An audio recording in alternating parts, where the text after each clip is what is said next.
¿Imaginas que tu propio hermano te señala en la sala de juntas y te da un ultimátum, discúlpate con su novia o estás despedida? Esto le ocurrió a Elena Vargas. La mujer que levantó con sus propias manos el imperio de lujo Vista Pirenaica Resorts en los Pirineos.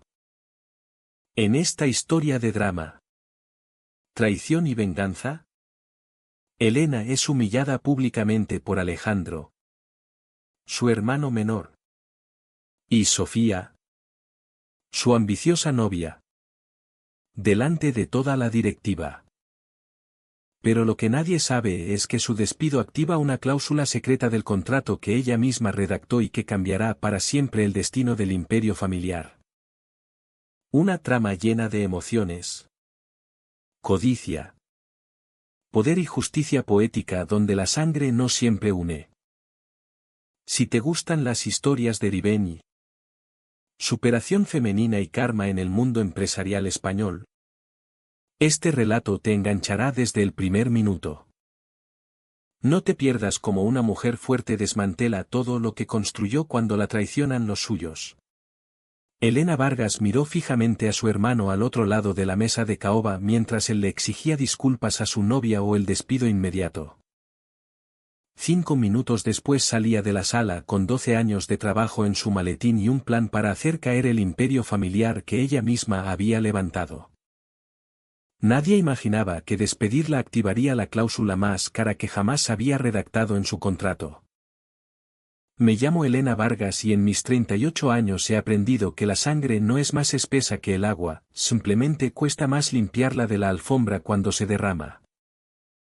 Estaba sentada a la cabecera de la mesa de la sala de juntas ejecutivas de Vista Pirenaica Resorts. Una sala que yo misma había diseñado. Las paredes de vidrio ofrecían una vista panorámica multimillonaria de los Pirineos aragoneses. Concretamente los picos nevados y afilados de la cresta plateada. Conocía cada metro de esas montañas mejor que las líneas de mi propia mano, la capacidad de carga del granito, la velocidad del viento en enero y exactamente cuánto costaba subir madera por aquellas pendientes traicioneras. Yo había construido esa vista. La había enmarcado en acero y cristal para que la gente pudiera sentarse con aire acondicionado y sentirse dueña del universo. Pero aquel día la vista se desperdiciaba.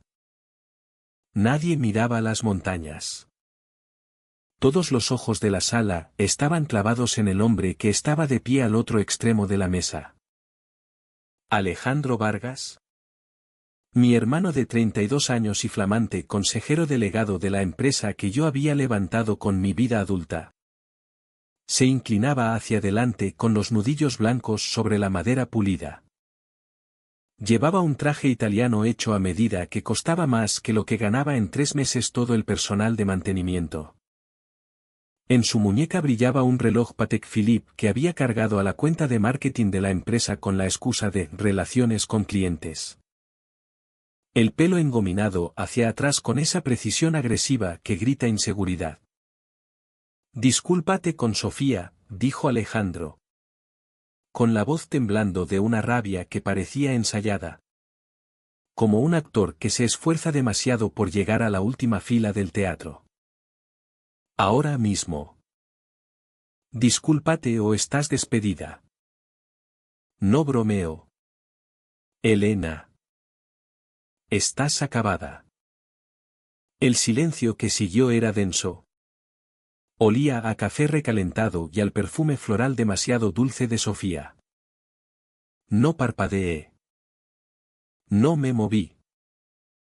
Simplemente desvié la mirada hacia la mujer sentada a la derecha de mi hermano. Sofía Navarro. La novia de Alejandro y directora de estrategia de marca de la empresa, un cargo que ella misma se había inventado 6 meses atrás después de aburrirse de ser influencer de estilo de vida. Estaba sentada con las piernas cruzadas. Vestida con un traje blanco demasiado delicado para una reunión de negocios en un refugio de montaña. Se secaba la comisura de los ojos secos con un pañuelo. Sorbiendo de forma teatral. Era una masterclass de victimismo. Parecía una gacela herida si las gacelas se hicieran botox y llevaran bolsos Birkin. No estaba llorando. Lo sabía porque Sofía Navarro no tenía conductos lagrimales, tenía conductos de cálculo. Por encima del pañuelo me miraba con un brillo de triunfo puro y descarado. Llevaba meses esperando este momento. Miré más allá de ellos, hacia las dos personas sentadas al lado izquierdo de la mesa, mis padres.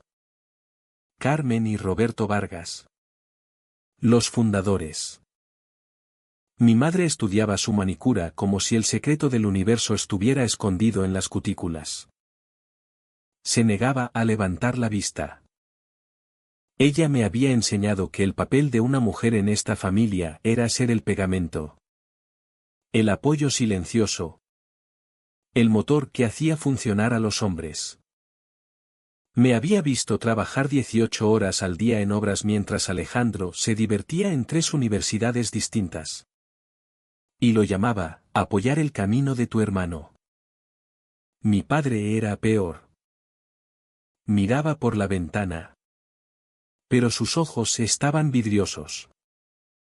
Él fue quien me enseñó a leer planos. Me llevó a la montaña cuando tenía 10 años y me dijo que un día todo aquello sería nuestro. Nuestro en plural. Pero 3 años atrás había entregado las llaves del reino a su hijo porque, en su mente anticuada, una empresa necesitaba un hombre fuerte al frente para que la tomaran en serio en el IBEX y en los inversores. Ahora estaba allí.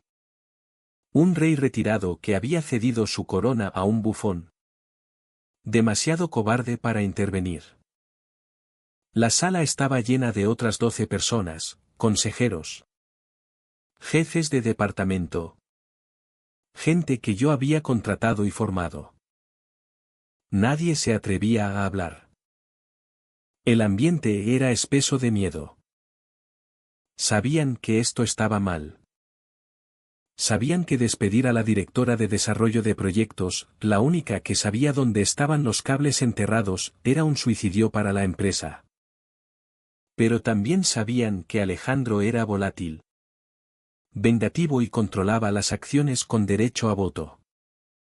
Estaban presenciando una ejecución pública y solo esperaban que la sangre no les salpicara las camisas a medida. Bueno, ladró Alejandro, confundiendo mi silencio con duda. Estoy esperando. Elena. Dile que sientes haberla humillado delante de los inversores de Capital Norte.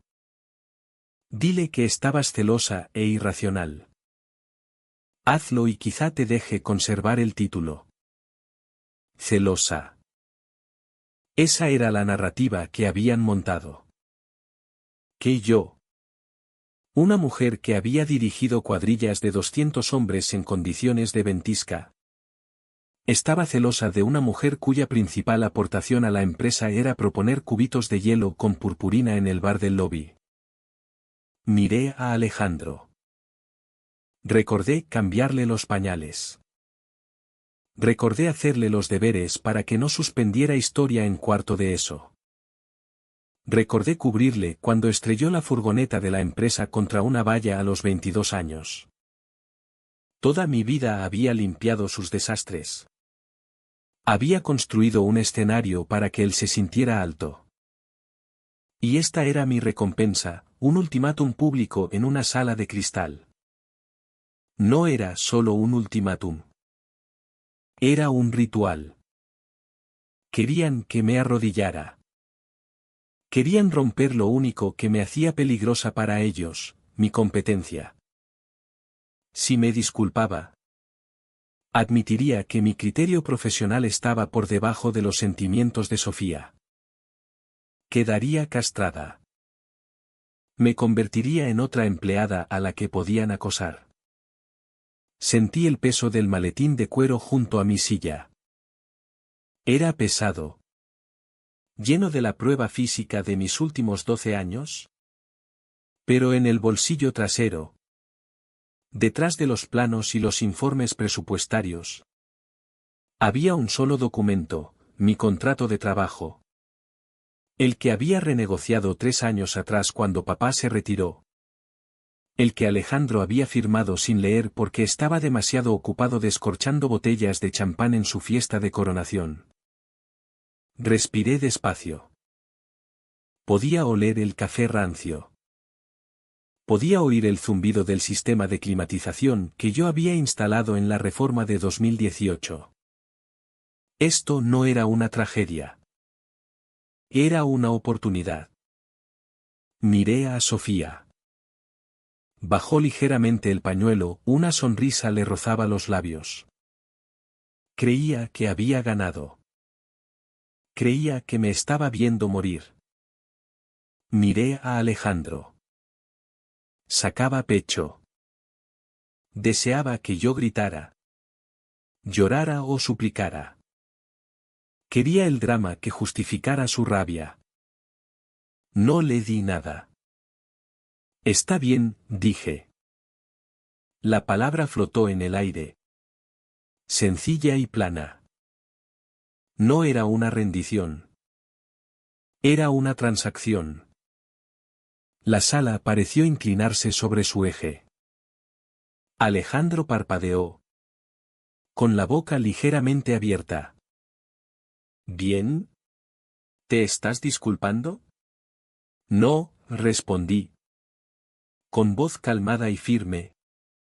La voz de una mujer que conoce la integridad estructural del edificio mejor que las personas que viven en él. Dijiste, discúlpate o estás despedida. Elijo lo segundo. Me levanté. El movimiento fue fluido. Controlado. No di un golpe en la mesa. No tiré un vaso de agua. Simplemente empujé la silla hacia atrás. El suave ruido de las ruedas sobre la moqueta sonó como un trueno en la sala en silencio. Acepto la terminación de mi contrato de trabajo.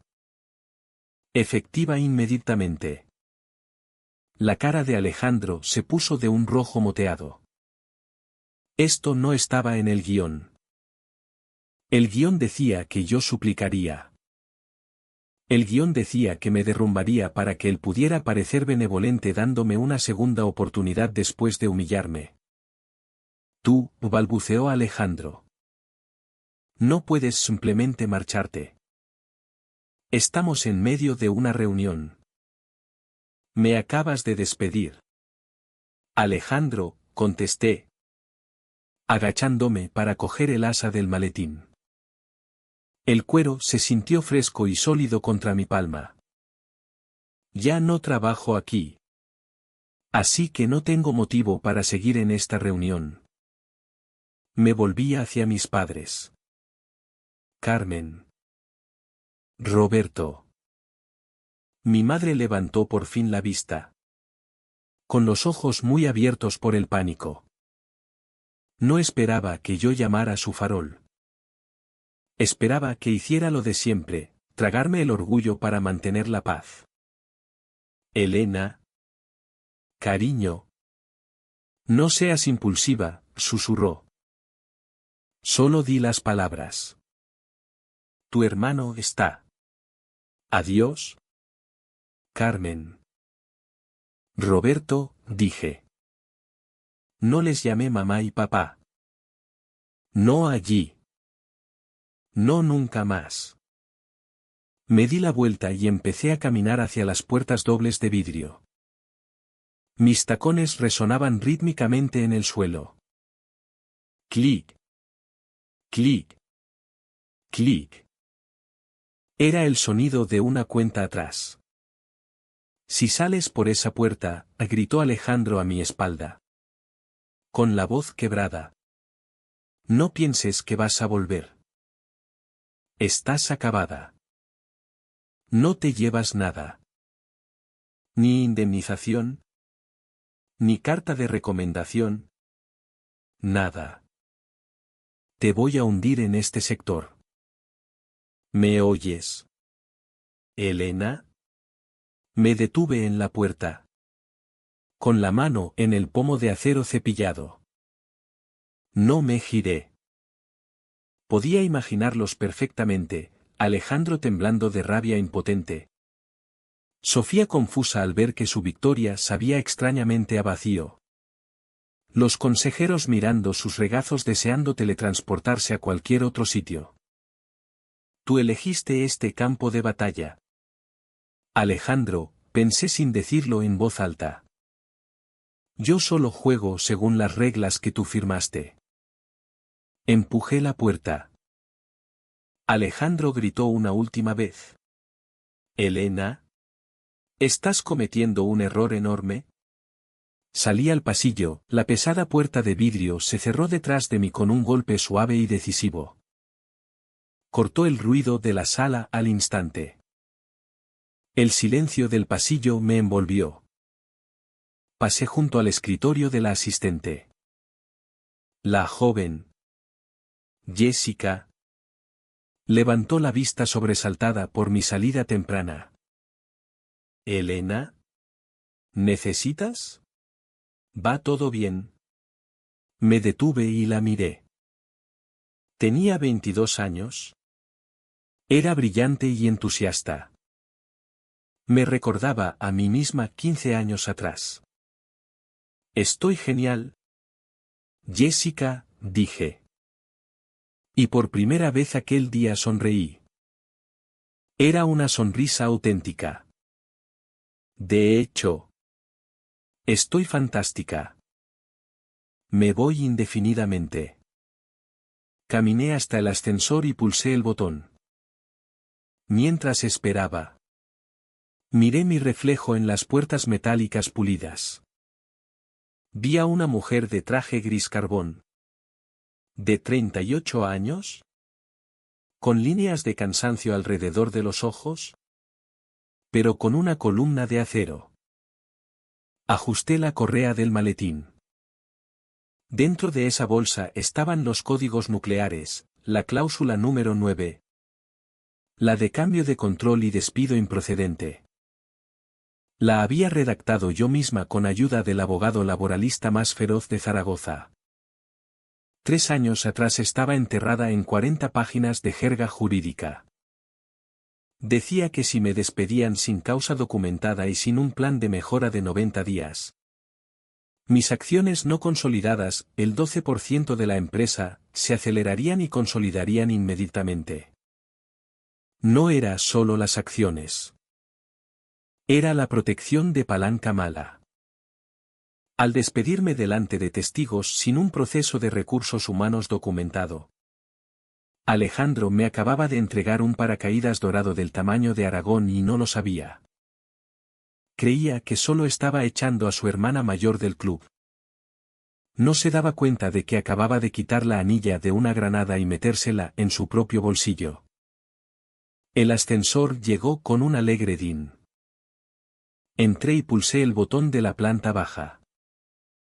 Mientras las puertas se cerraban, cerrando por última vez la vista de las oficinas de Vista Pirenaica, miré mi reloj. Eran las 10:45 de la mañana.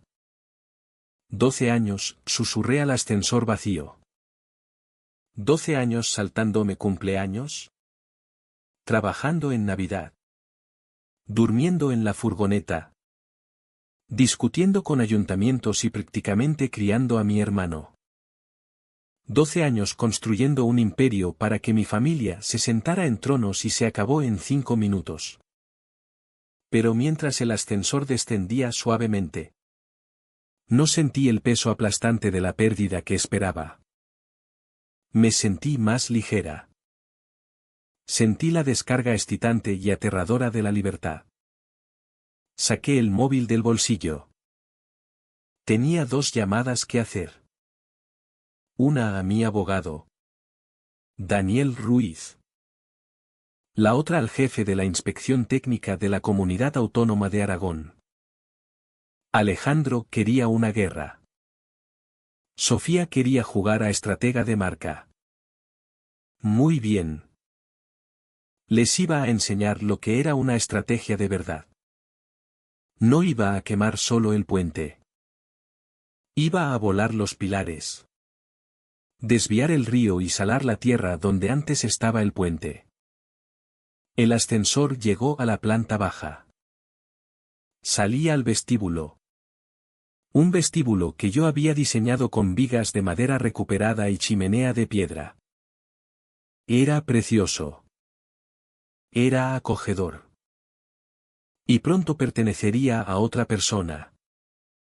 Atravesé las puertas giratorias y salí al aire fresco de la montaña. El sol deslumbraba sobre la nieve. Respiré hondo, llenándome los pulmones de oxígeno frío y cortante. Mi hermano me había advertido. Me había despedido.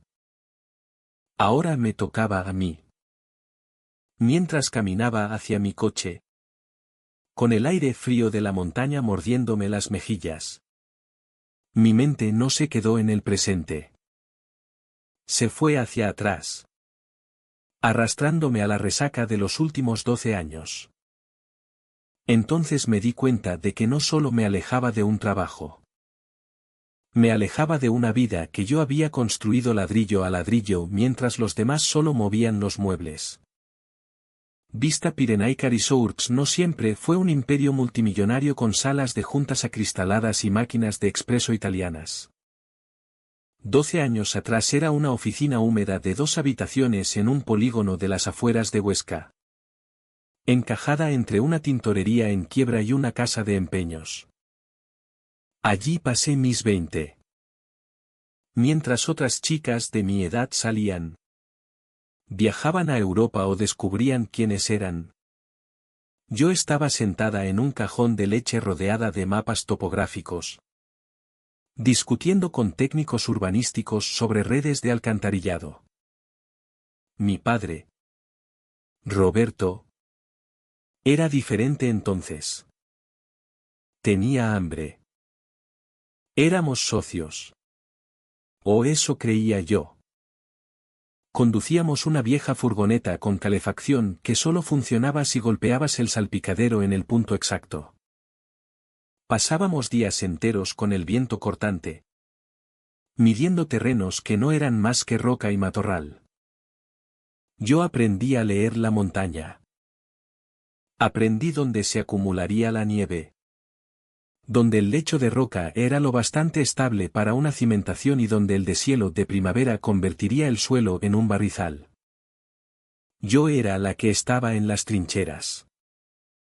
Yo llevaba botas de seguridad, hundida hasta las rodillas en nieve fangosa, sujetando la cinta métrica mientras mi padre tomaba notas con las manos heladas. ¿Y dónde estaba Alejandro en aquellos años fundacionales? Alejandro vivía lo que mi madre llamaba su fase de exploración. Una forma educada de decir que se estaba divirtiendo en 3 universidades distintas, especializándose en cerveza y acumulando deudas que la empresa pagaba discretamente. Aparecía en las vacaciones de verano, bronceado y oliendo a colonia cara, justo a tiempo para las inauguraciones. Recuerdo la apertura de nuestro primer refugio grande, el de Pico del Viento. Yo llevaba 36 horas sin dormir. Había resuelto una tubería reventada en el sótano y un contratista que amenazaba con marcharse por una disputa de pagos que tuve que cubrir con mis ahorros personales. Estaba cubierta de polvo, el pelo hecho un desastre, y me encontraba en la sombra detrás del podio. Entonces Alejandro bajó de una limusina. Había volado esa misma mañana. Se puso un casco que nunca había visto una mota de polvo. Sonrió a las cámaras de la televisión local y cortó la cinta roja. Al día siguiente el titular decía, el joven heredero aporta visión moderna a Vista Pirenaica. Miré ese periódico durante mucho rato. Cuando se lo enseñé a mi madre, Carmen, ella solo me dio palmaditas en la mano. Su voz era suave. El tono que se usa para explicar conceptos difíciles a un niño lento. Me dijo que Alejandro era la cara de la familia. Dijo que los hombres son líderes naturales hechos para los focos mientras las mujeres son los estabilizadores. Me dijo que mi papel era crucial porque yo era el sistema de apoyo. Yo era los cimientos. Y los cimientos están destinados a estar enterrados bajo tierra. Invisibles. Sosteniéndolo todo. Me tragué esa amargura durante años. Me convencí de que los títulos no importaban. De que el trabajo era su propia recompensa. Me convencí de que papá sabía quién dirigía realmente el espectáculo. Me equivocaba. El momento de la verdad llegó hace 3 años. Roberto decidió jubilarse. Celebramos una gala en el refugio de la Cumbre de Plata. Nuestra joya de la corona. Fue una noche de exceso, arañas de cristal, torres de champán y una lista de invitados que incluía al presidente de la Diputación. Todo el mundo llevaba smoking y vestidos de noche. Yo llevaba un vestido azul marino que había comprado en rebajas porque había estado demasiado ocupada negociando precios de madera para ir de compras. Mientras la banda tocaba jazz y los invitados charlaban, yo no sostenía una copa de champán. Estaba entre bastidores. Detrás de una pesada cortina de terciopelo. Con el portátil equilibrado sobre un montón de equipo de sonido. Una enorme borrasca se acercaba a nuestro nuevo emplazamiento en el Paso del Hierro. La cuadrilla de hormigón tenía programado verter la cimentación a la mañana siguiente. Si vertían y la temperatura bajaba demasiado, el hormigón se agrietaría y perderíamos 50.000 euros solo en material. Estaba al teléfono gritando por encima de la música. Reprogramando camiones. Coordinando con el jefe de obra para cubrir el hierro con mantas térmicas. Estaba salvando a la empresa una fortuna en tiempo real. Al otro lado de la cortina la música se detuvo. Un foco iluminó el escenario. Mi padre tomó el micrófono. Con la cara enrojecida de orgullo y whisky. Dio un discurso sobre legado. Sobre el futuro. Sobre la fuerza de la sangre Vargas. Yo me quedé quieta. Teléfono pegado a la oreja. Esperando. Una parte de mí. La parte tonta. Pensó que quizá me mencionaría aunque fuera una vez. Un simple gesto a la persona que mantenía las luces encendidas. Y es mi honor, tronó Roberto. Su voz resonando en el salón, entregar las riendas de vista pirenaica a un hombre con visión. Pasión y el empuje para llevarnos al escenario global. Damas y caballeros. Su nuevo consejero delegado. Mi hijo Alejandro Vargas. Los aplausos fueron ensordecedores. Cañones lanzaron confeti dorado al aire. Alejandro saltó al escenario. Brazos en alto en señal de victoria. Como si acabara de ganar la Champions. Nunca había negociado un contrato. Nunca había despedido a un contratista negligente. No sabía distinguir un muro de carga de un tabique. Y allí estaba. El rey. Yo me quedé en la oscuridad. El confeti cayendo sobre mi teclado. El jefe de obra me preguntó por teléfono si seguía allí. Le dije que procediera con la cancelación. Cerré el portátil. No lloré. No irrumpí en el escenario. Simplemente volví al trabajo. Porque eso es lo que hace el estabilizador. Ese fue el momento en que todo cambió. Ese fue el momento en que empezó la podredumbre. La primera decisión ejecutiva de Alejandro fue contratar a Sofía. Al principio solo era la novia que rondaba por la oficina dando opiniones no solicitadas sobre el color de los cojines del lobby. La toleramos. Luego se convirtió en consultora.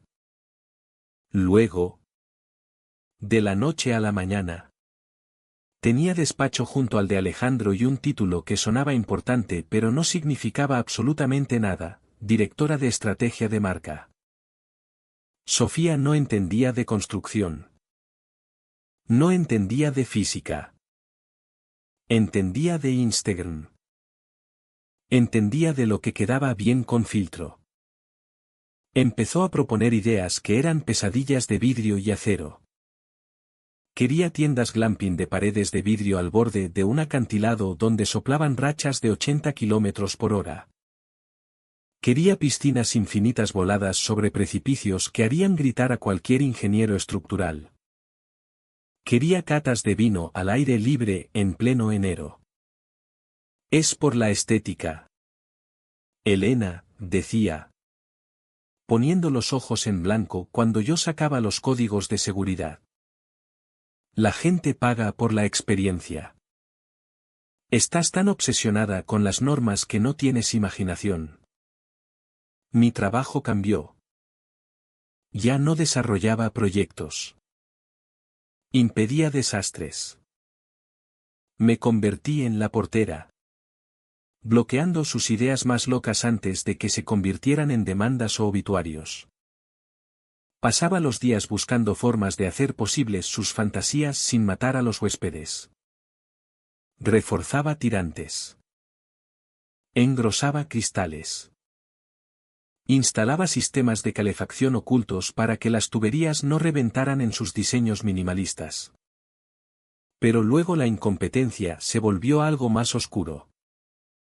Ya no eran solo malas ideas. Era codicia.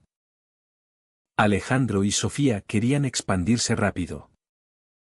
Querían impresionar a los inversores. Querían duplicar la cartera en 2 años. Para eso necesitaban dinero. Y para conseguir dinero tenían que recortar gastos. Empecé a notar cambios en la documentación. Sofía se hizo cargo de las relaciones con proveedores. De repente, mis proveedores de confianza. Hombres y mujeres con los que llevaba una década trabajando. Eran despedidos. Los reemplazaban nuevas empresas de las que nunca había oído hablar. Empresas mucho más baratas. Recuerdo entrar en la obra de la ampliación del bosque susurrante hace 6 meses. Toqué el entramado de madera que acababa de llegar. Se sentía ligera. Demasiado ligera. Comprobé el sello de calidad. Era pino estándar. No el abeto tratado de alta densidad que habíamos especificado en los planos. Esto se va a pudrir en 3 años, le dije al jefe de obra. Él apartó la mirada. Incómodo. Órdenes de la central. Sofía dijo que la madera premium era un gasto innecesario. Dijo que los huéspedes no miran los montantes detrás del tabique. Irrumpí en el despacho de Alejandro aquella tarde. Sofía estaba allí. Por supuesto. Mirando muestrarios de telas. Estáis usando madera subestándar, dije. Estampando la hoja de especificaciones sobre la mesa. Viola el código técnico de la edificación para esta altitud. Si tenemos un año de nevadas fuertes, esos tejados pueden hundirse. En el peor caso, derrumbarse. Alejandro ni siquiera levantó la vista del móvil. Te preocupas demasiado. Sofía encontró un proveedor que nos ahorra el 15%. Eso es negocio inteligente. Esos son márgenes de beneficio. Es negligencia, respondí. Es ilegal. Sofía se rió. Fue un sonido tintineante y despectivo. ¡Ay! Elena. Siempre la aguafiestas. Tenemos un acuerdo verbal con el inspector. Está todo bien. Deja de intentar sabotear nuestro éxito solo porque estás anclada en el pasado. Ese fue el momento en que me di cuenta de que ya no estaba construyendo un legado.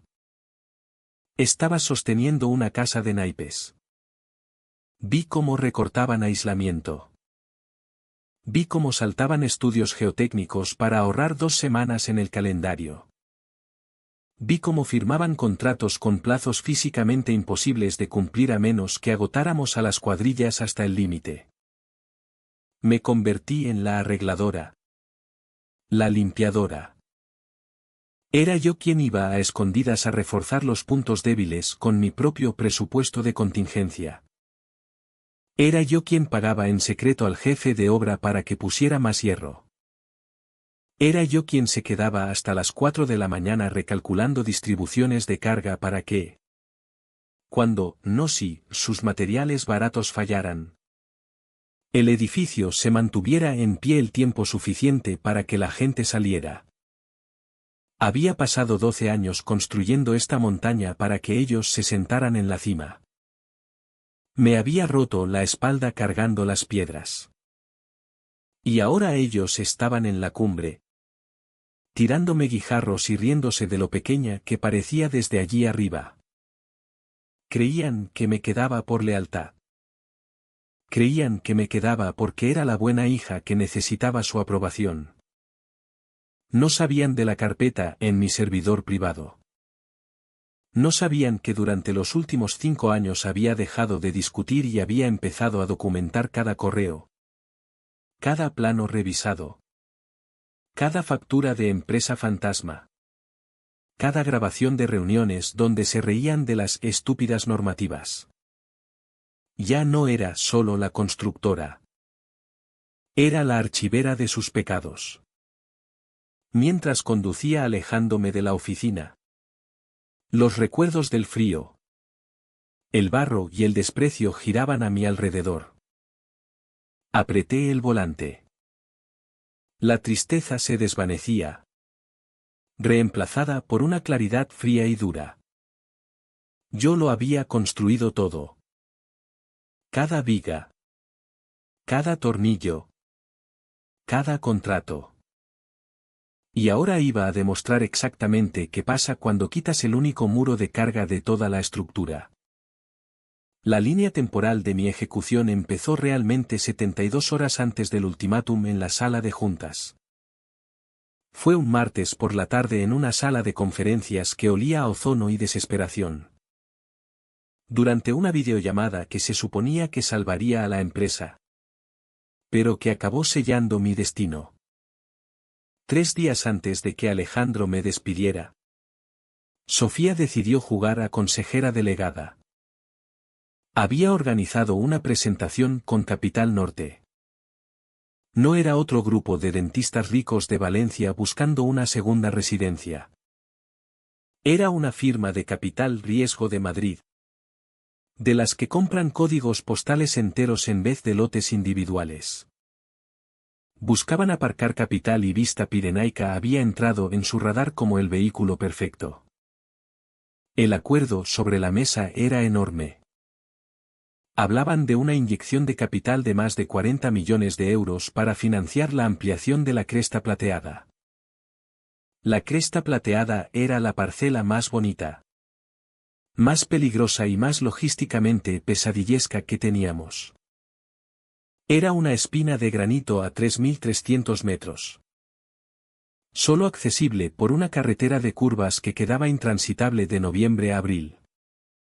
Construir allí requería helicópteros, cuadrillas de voladura especializadas y nervios de acero. Yo no debía estar en la llamada. Sofía me había dicho explícitamente aquella mañana que ella y Alejandro lo tenían controlado. Dijo que querían mantener la energía fresca y visionaria. Me dijo que los ingenieros suelen aburrir a los inversores con demasiados detalles. Pero 10 minutos después de empezar la llamada, sonó mi teléfono de sobremesa. Era Jessica, la asistente de Alejandro. Sonando frenética. Me dijo que fuera inmediatamente a la sala de conferencias principal porque los socios de Capital Norte estaban haciendo preguntas específicas sobre topografía que ni Alejandro ni Sofía sabían responder. Cuando entré en la sala sentí que pisaba un escenario donde los actores habían olvidado sus diálogos. En la enorme pantalla de la pared, 5 hombres con trajes grises estaban sentados alrededor de una mesa pulida en un rascacielos de Madrid. Parecían tiburones con corte a medida. No sonreían. No estaban impresionados por los renders digitales de atardeceres y familias felices que Sofía había puesto por toda la pantalla. Miraban hojas de cálculo. Sofía estaba sentada a la cabecera de nuestra mesa. Postura rígida. Al verme, mostró una sonrisa tensa y quebradiza que no le llegó a los ojos. «Ah. Aquí está», dijo Sofía con voz una octava más alta de lo normal. «Caballeros. Esta es Elena Vargas. Es nuestra directora de desarrollo de proyectos y hermana de mi novio. Es un poco antigua y conservadora en su enfoque. Pero es muy fiable con el papeleo». Ignoré la pulla. Me senté. Abrí mi portátil y miré la pantalla. «Señora Vargas», dijo el hombre del centro de la transmisión de Madrid. Se llamaba señor Mendoza y tenía ojos como pedernal. «Gracias por unirse». Su directora de estrategia nos estaba explicando el calendario para las 36 villas de lujo en la Cresta. Miré la presentación que Sofía estaba mostrando. Se me cayó el alma a los pies. En la pantalla, en letras doradas grandes, ponía, finalización en 10 meses. Gran apertura el próximo diciembre. 10 meses para construir 36 chalets de ultralujo personalizados en una cresta de granito a 3.300 metros en los Pirineos.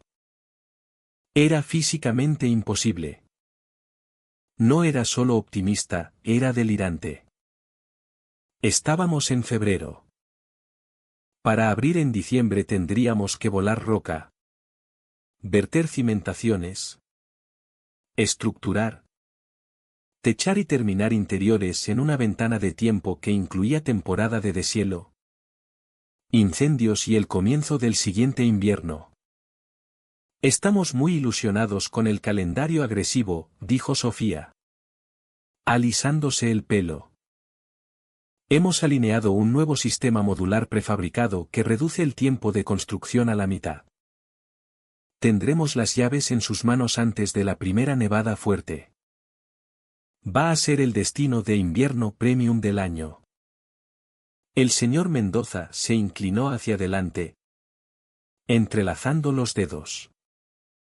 Esa es una afirmación impresionante. Señora Navarro. Nuestros analistas de riesgo indican que la construcción en alta montaña suele sufrir retrasos del 30 al 40%. Pero ustedes garantizan 10 meses completos, permisos, infraestructuras y certificados de habitabilidad emitidos. Absolutamente, dijo Sofía sin parpadear. Tenemos el mejor equipo del país. Estamos listos para romper suelo la próxima semana. La sala se quedó en silencio. El señor Mendoza desvió la mirada hacia mí. Señora Vargas. Usted es quien realmente se pone las botas en el terreno. Quiero oírlo de usted. ¿10 meses es realista? El tiempo pareció ralentizarse. Podía sentir la mirada de Alejandro clavada en mí desde el otro lado de la mesa. Con los ojos muy abiertos. Suplicándome en silencio que siguiera el juego. Podía sentir el calor que irradiaba Sofía a mi lado bajo la mesa. Su pie salió disparado, apuntando a mi espinilla. Una advertencia física para que mantuviera la boca cerrada. Falló. Su tacón golpeó la pata de mi silla con un golpe sordo. Miré la pantalla. Miré los 40 millones de euros colgando delante de nosotros. Era suficiente dinero para solucionar todos los problemas de flujo de caja que teníamos. Era suficiente para hacer ricos a mis padres más allá de sus sueños más locos. Solo tenía que mentir. Pero sabía lo que pasaría. Firmaríamos el acuerdo. Llegaría el dinero. Romperíamos suelo. Luego vendría el deshielo de abril y la carretera de acceso se convertiría en un río de barro. La maquinaria pesada se quedaría atascada. Perderíamos la ventana para verter hormigón antes de las tormentas de la tarde. En octubre tendríamos 36 esqueletos a medio terminar en la montaña enterrados bajo 1,5 metros de nieve temprana. Los inversores nos demandarían. Las penalizaciones por incumplimiento nos llevarían a la quiebra. Lo perderíamos todo. Miré al señor Mendoza a los ojos. No, dije. La palabra cayó en la sala como una granada. Sofía se quedó helada. Su sonrisa se quedó pegada en su cara. Pero sus ojos se apagaron. Disculpe, preguntó el señor Mendoza. 10 meses no es realista, dije. Con voz calmada. ¿Profesional? La voz de quien sabe exactamente cuánto tarda el hormigón en curar a temperaturas bajo cero. Es imposible. La cresta plateada está sobre un zócalo de granito que requiere voladura extensiva. Solo podemos volar entre mayo y agosto por las leyes de migración de fauna local. La pendiente de la carretera es del 14%. Eso significa que no podemos subir unidades modulares sin ensanchar las curvas. Lo que requiere un permiso de la Diputación que tarda 6 meses en tramitarse. Respiré y continué, ignorando cómo Alejandro se cubría la cara con las manos. En el mejor escenario. Con tiempo perfecto y 0 problemas de cadena de suministro. Estamos hablando de 24 a 26 meses. Si lo forzamos, arriesgamos comprometer la estructura. Si intentamos verter cimentaciones a finales de octubre para cumplir un plazo de diciembre, el hormigón no enlazará correctamente. Tendrán 36 cimentaciones agrietadas en 5 años. No puedo firmar un calendario de 10 meses. Sería negligencia. El silencio que siguió fue agonizante. Sofía vibraba de rabia. Parecía a punto de gritar. Intentó darme otra patada y esta vez acertó en el tobillo con fuerza. No me inmuté. El señor Mendoza me miró durante mucho rato. Luego miró a Sofía. Luego a mí. Sacó un bolígrafo y anotó algo en su libreta. Aprecio la franqueza. Señora Vargas, dijo. Su voz era indescifrable. Es raro encontrar ese tipo de honestidad en una presentación. Normalmente la gente solo nos dice lo que queremos oír hasta que llega el cheque. Cerró su carpeta. Tenemos mucho que discutir internamente. Estaremos en contacto. La pantalla se puso negra durante 5 segundos. Nadie se movió. El zumbido del proyector enfriándose era el único sonido en la sala. Entonces Sofía giró su silla para mirarme de frente. Su cara se retorció en una máscara de veneno puro. ¿Qué demonios te pasa? Siseó. Acabas de costarnos 40 millones. Los tenía. Comían de mi mano. Hacían preguntas que tú no podías responder. Sofía, dije. Cerrando mi portátil.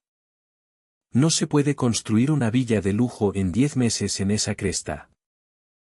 No es un problema de estrategia de marca. Es un problema de física. Soy la directora de estrategia. Gritó, poniéndose en pie. Mi estrategia era conseguir el dinero primero y resolver la construcción después. Así funciona el negocio. Elena. Eres tan corta de miras. Estás tan obsesionada con tus normitas que no ves el panorama general.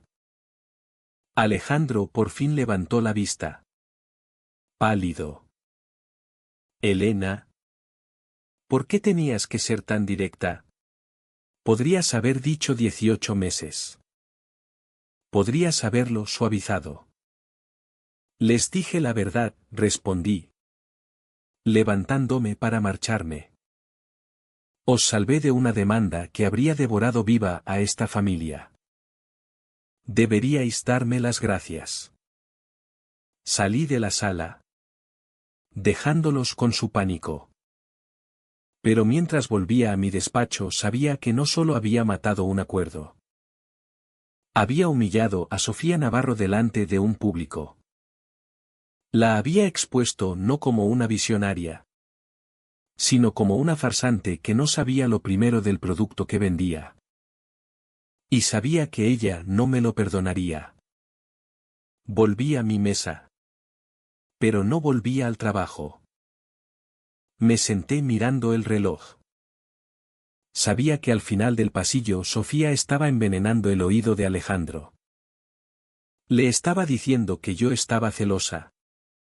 Que intentaba sabotear su liderazgo. Que era un lastre. Necesitaba adelantarme a la narrativa. 2 horas después abrí mi cliente de correo. Escribí las direcciones de todo el equipo de Capital Norte. Luego, con mano firme, añadí en copia a toda la directiva de Vista Pirenaica. Alejandro Vargas y nuestros padres. Asunto, calendario realista revisado proyecto Cresta Plateada. Empecé a escribir. No escribí con emoción. Escribí con la precisión fría y dura de una ingeniera. Adjunté los estudios geotécnicos que yo misma había encargado 2 años atrás. Los que Sofía había ignorado. Expliqué exactamente por qué 10 meses era imposible. Adjunté los cálculos de carga. Los informes de viento. Las normativas autonómicas. No acusé. Solo expuse hechos. Envié el correo. Y entonces esperé. 72 horas después estaba en aquella sala de juntas recibiendo el ultimátum. Pero ahora, mientras bajaba en el ascensor, sabía que la bomba ya estaba en marcha. Llegué al aparcamiento. El aire era cortante.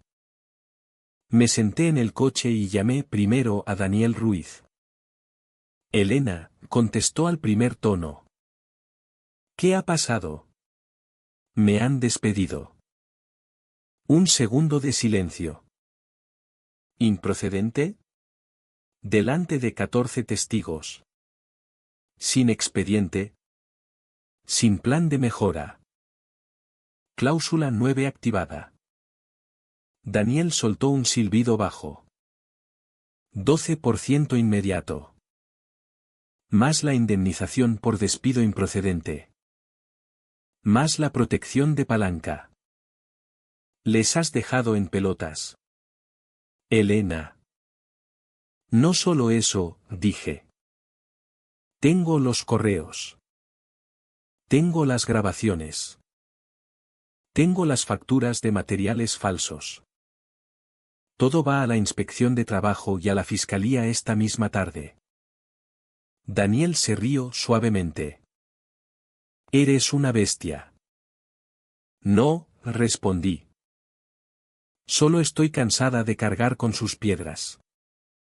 La segunda llamada fue al inspector jefe de la comunidad autónoma. Señor Torres. Soy Elena Vargas de Vista Pirenaica. Tengo información que creo que le interesará sobre irregularidades graves en 3 proyectos. Estoy dispuesta a entregar toda la documentación voluntariamente. El resto del día fue una tormenta controlada. Al día siguiente, la directiva se reunió de urgencia. Yo ya no era empleada, pero seguía siendo accionista del 12%. Me senté al fondo de la sala.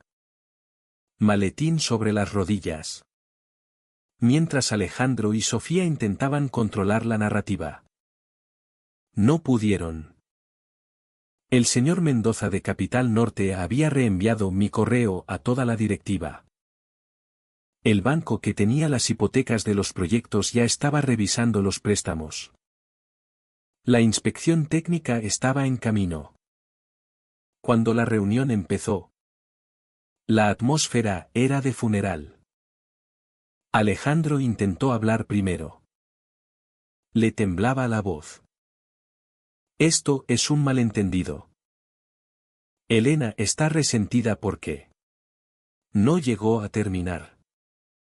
Margaret Haynes, la consejera independiente más veterana, levantó una mano. Tenemos los correos. Tenemos los informes. Tenemos las grabaciones donde tú y Sofía os reíais de las estúpidas normativas de seguridad. No insultes nuestra inteligencia. Alejandro. La reunión duró 4 horas. Al final, la directiva votó por unanimidad, excepto mis padres, que fueron recusados por conflicto de interés. Despido inmediato de Sofía Navarro por causa grave. Suspensión inmediata de Alejandro Vargas como consejero delegado. Y luego Margaret se volvió hacia mí. Elena. La empresa necesita un plan de rescate. Tú eres la única persona que entiende realmente lo que hacemos. La directiva te ofrece el puesto de consejera delegada interina con plenos poderes. Mi madre se llevó la mano a la boca. Alejandro me miró con ojos suplicantes. Yo miré la silla vacía a la cabecera de la mesa. La silla que había codiciado durante 10 años. La silla que ahora parecía una jaula. No, dije. El silencio fue absoluto. No acepto el puesto de consejera delegada, continué. Pero acepto un contrato de consultora independiente de 6 meses para estabilizar los activos físicos. Resolver los litigios con proveedores y satisfacer a la inspección. Día 181 me voy. Sin prórrogas. Y tengo condiciones. Expuse mis 3 condiciones. Durante mis 6 meses. Los derechos de voto de las acciones de la familia Vargas quedan suspendidos. Silencio total en el Consejo. Alejandro y Sofía quedan prohibidos de todas las obras y oficinas corporativas. Cualquier incursión será tratada como allanamiento. Todo el expediente de irregularidades se entrega a la Fiscalía y a la Inspección Técnica. Sin ocultar nada. La directiva aceptó todas. Aquella noche. En mi apartamento. Firmé el contrato de consultora y el de Horizonte Cantábrico Residencies. Mi nuevo puesto como vicepresidenta ejecutiva de desarrollo en el norte. Empezaría a tiempo completo en 6 meses. Pero ya podía asesorar en estrategia. 6 meses después. En la gran asamblea de reestructuración en el Hotel Palafox de Zaragoza. Presenté el plan completo de saneamiento. Proyecto por proyecto. Euro por euro. Expuse los pecados de los últimos 3 años. No suavicé nada. Usé las palabras fraude, negligencia y apropiación indebida. Cuando terminé, el señor Mendoza se levantó. Señora Vargas. ¿Por qué está aquí ayudándoles después de cómo la trató esta familia? Miré a la mesa donde estaban mis padres y Alejandro. Parecían fantasmas. No lo hago por la familia, dije. Con voz clara. Lo hago porque 300 familias han pagado señal para estas viviendas. Firmaron contratos creyendo en la calidad de la construcción. Mi nombre está en los planos originales y, mientras esté ahí, tengo la responsabilidad de que los tejados aguanten. Esa es la única razón por la que estoy aquí. Al final de la reunión la directiva aprobó la venta del 60% de la empresa a un grupo hotelero internacional.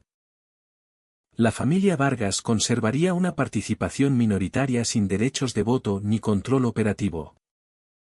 El apellido desaparecería de los rótulos. Cuando bajé del podio, Alejandro me interceptó en el pasillo. Por favor, susurró. No dejes que vendan. Tú tienes el poder ahora.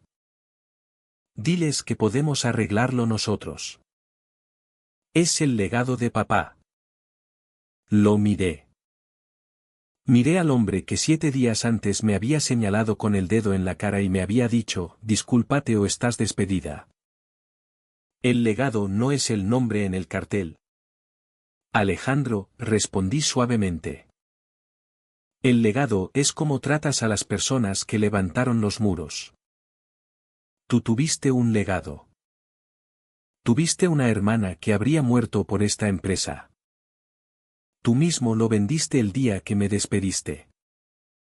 Simplemente no te diste cuenta de que el cheque aún no había cobrado. Me di la vuelta y seguí caminando.